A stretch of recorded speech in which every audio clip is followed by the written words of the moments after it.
স্বাগতম বন্ধুরা। আপনি কি জানেন মানব ইতিহাসের প্রথম বড় শহরগুলো কোথায় গড়ে উঠেছিল?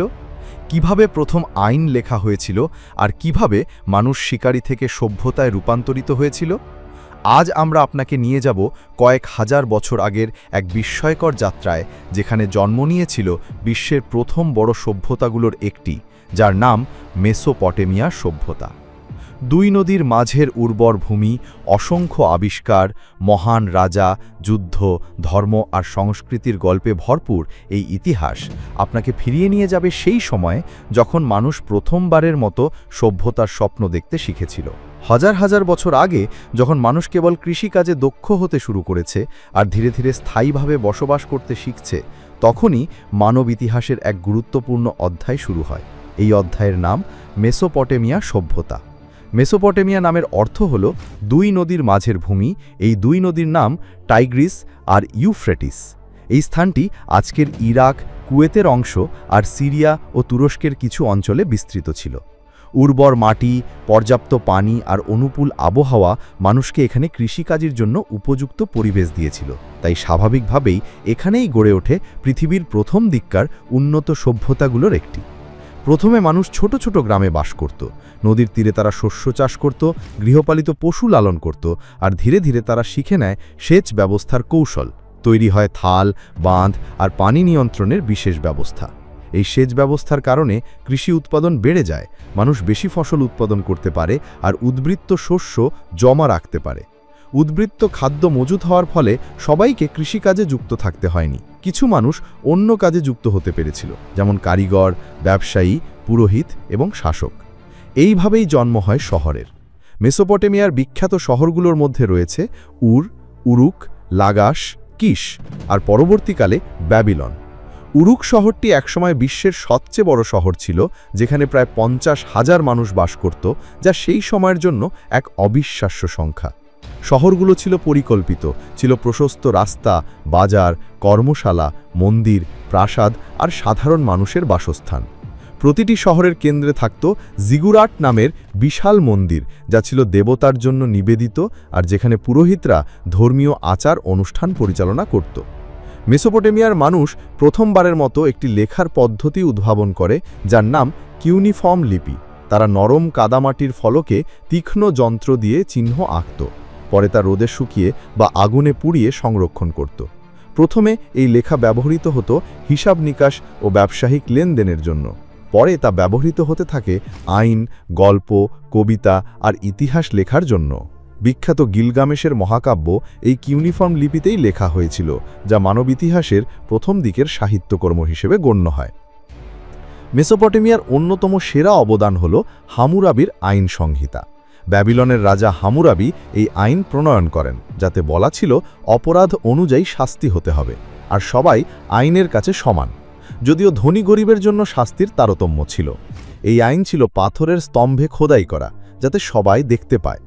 চোখের বদলে চোখ, দাঁতের বদলে দাঁত, এই বিখ্যাত নীতি এই আইনেই প্রথম লিপিবদ্ধ হয়। ধর্ম মেসোপটেমিয়ার মানুষের জীবনে কেন্দ্রীয় ভূমিকা পালন করত। তারা বিশ্বাস করত প্রকৃতির প্রতিটি উপাদানের পেছনে এক বা একাধিক দেবতা আছেন, যেমন আকাশের দেবতা আনু, ভালোবাসা ও যুদ্ধের দেবী ইশতার, জ্ঞানের দেবতা এনকি আর চন্দ্রদেব নান্না।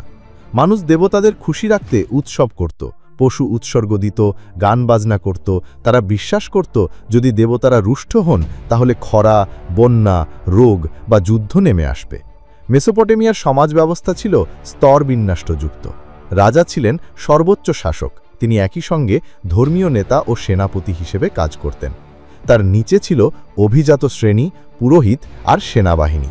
এরপর ছিল ব্যবসায়ী ও কারিগর, তারপর কৃষকরা, আর একেবারে নিচে ছিল দাস। দাসরা মূলত যুদ্ধবন্দী বা ঋণ শোধে অক্ষম মানুষ থেকে আসত। জ্ঞান বিজ্ঞানের ক্ষেত্রে মেসোপটেমিয়ার অবদান অপরিসীম। তারা 60 ভিত্তিক সংখ্যা পদ্ধতি উদ্ভাবন করেছিল, যা আমরা আজও সময় ও কোণ পরিমাপে ব্যবহার করি। তারা দিনকে 24 ঘন্টায় ভাগ করেছিল, ঘন্টাকে 60 মিনিটে আর মিনিটকে 60 সেকেন্ডে। তারা সূর্য, চাঁদ ও নক্ষত্র অবর্জক্ষণ করে ক্যালেন্ডার তৈরি করেছিল, যা কৃষিকাজের সময় নির্ধারণে অত্যন্ত গুরুত্বপূর্ণ ছিল। চিকিৎসা শাস্ত্রেও তারা অগ্রসর ছিল। তারা ভেষজ ও প্রাকৃতিক উপাদান ব্যবহার করে রোগের চিকিৎসা করত। আবার জাদু ও প্রার্থনার মাধ্যমেও রোগ নিরাময়ের চেষ্টা করত। তাদের স্থাপত্যশৈলী ছিল দৃষ্টিনন্দন ও ব্যবহারিক। পাকা ইটের তৈরি বিশাল ভবন, মন্দির, প্রাসাদ আর প্রাচীর ছিল তাদের গর্ব। তারা যুদ্ধের জন্য উঁচু প্রাচীর, দুর্গ আর অস্ত্রশস্ত্র তৈরি করেছিল। ব্যবসা বাণিজ্যের ক্ষেত্রেও মেসোপটেমিয়ার মানুষের অবদান অসাধারণ। তারা নৌকা, গরুর গাড়ি আর উট ব্যবহার করে মিশর, সিন্ধু উপত্যকা, আনাতোলিয়া এমনকি পারস্য উপসাগরের দ্বীপগুলোর সঙ্গে বাণিজ্য করত। তারা রূপা, তামা, ল্যাপিস লাজুলি, পাথর, কাঠ, তুলো ও মশলা আমদানি করত আর শস্য, খেজুর, তেল আর দস্ত্র রপ্ত করত। মেসোপটেমিয়া ছিল নানা সাম্রাজ্যের মিলনস্থল। এখানে সুমেরীয়, অ্যাক্কারীয়, ব্যাবিলনীয় ও অ্যাসিরীয়রা শাসন করেছে। প্রতিটি সাম্রাজ্যই তাদের নিজস্ব সংস্কৃতি, আইন আর স্থাপত্য যোগ করেছে এই অঞ্চলের ঐতিহ্যে। তবে ক্রমাগত যুদ্ধ, বিদেশি আক্রমণ, নদীর গতিপথ পরিবর্তন আর মাটির উর্বরতা কমে যাবার ফলে এই মহান সভ্যতা ধীরে ধীরে পতন ঘটে। তবুও মেসোপটেমিয়ার আবিষ্কার, জ্ঞান ও সাংস্কৃতিক ঐতিহ্য মানব সভ্যতার ভিত্তি গড়ে দিয়েছে। শহর পরিকল্পনা, লেখনী, আইন, বিজ্ঞান, ধর্ম, ব্যবসা সবকিছুতেই তাদের অবদান এত গভীর যে আজও আমরা তার প্রভাব দেখতে পাই। ইতিহাসবিদরা একে বলেন সভ্যতার সূতিকার হার, কারণ এখান থেকেই মানব সমাজের সংগঠিত রূপ শুরু হয়েছিল আর এখান থেকেই ভবিষ্যতের সব উন্নত সভ্যতার বীজ রোপিত হয়েছিল। বন্ধুরা, হাজার বছর আগে টাইগ্রিস আর ইউফ্রেটিসের মাঝের সেই ভূমিতে যে মানুষগুলো শহর গড়েছিল, আইন লিখেছিল আর জ্ঞান অর্জনের পথ খুলে দিয়েছিল, তারা শুধু নিজেদের জন্য নয়, পুরো মানবজাতির ভবিষ্যতের জন্য পথ তৈরি করেছিল। মেসোপটেমিয়ার সভ্যতা হয়তো আজ ধ্বংসস্তূপে পরিণত হয়েছে, কিন্তু তাদের উত্তরাধিকার আজও আমাদের জীবনের নানা ক্ষেত্রে বেঁচে আছে। এই কারণেই ইতিহাসবিদরা একে বলেন সভ্যতার সূতিকার হার। আশা করি এই যাত্রা আপনাকে ইতিহাসের প্রতি আরও কৌতূহলী করে তুলেছে।